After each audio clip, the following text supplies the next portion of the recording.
হচ্ছে উড়িষ্যায় বাংলায় কথা বললেই তাকে মারা হচ্ছে। মহারাষ্ট্রেও হয়েছে,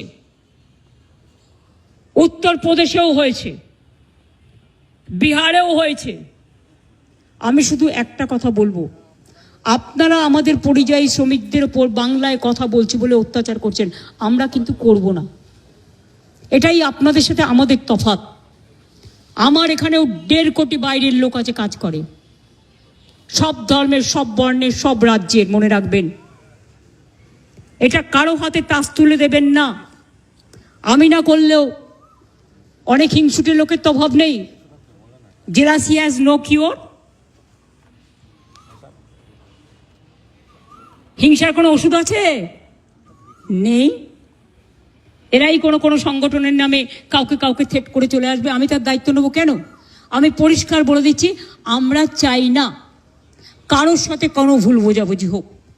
আমি তাই উড়িষ্যা গভর্নমেন্টকে, বিহার গভর্নমেন্টকে, রাজস্থান গভর্নমেন্টকে এবং আমার চিফ সেক্রেটারি আজকে চিঠি পাঠাচ্ছেন হোম সেক্রেটারিকেও।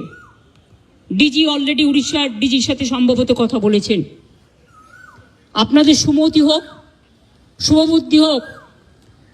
প্লিজ মনে রাখবেন, কোকিলের কুহু কুহু ডাকটা শুনতে পাচ্ছেন তো? এটা ন্যাচারাল।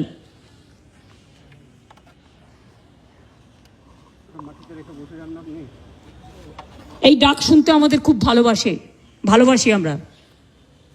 কিন্তু কাক আবার কর্কশ কণ্ঠে কিন্তু ডাকে। দ্বারকাকও আছে, চিলও আছে, শকুনিও আছে। শকুনি মামা দয়া করে হবেন না। লাল শাক আর লাউ শাক এক নয়, পরিষ্কার বলছি। আমি নয়, দুটো পরিবারের সাথে দেখা করে 10 লক্ষ টাকা করে আমাদের কমিটমেন্ট ছিল, হাতে তুলে দিয়ে আসতাম। তো আপনারা লুকিয়ে নিয়ে গেলেন কেন? এটা কিডন্যাপিং করে নিয়ে যাওয়া নয়, কাউকে নিয়ে যাওয়া।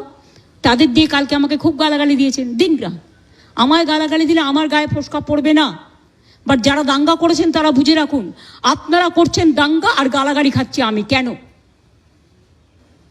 আমি কি আপনাদের কাউকে বলেছি কেউ কারো বিরুদ্ধে দাঙ্গা করুন? আর বিএসএফ বা কেন গুলি চালিয়েছিল? বিএসএফ যদি গুলি না চালাতো পরের দিনের ঘটনা ঘটতো না, এটা আমার দৃঢ় বিশ্বাস।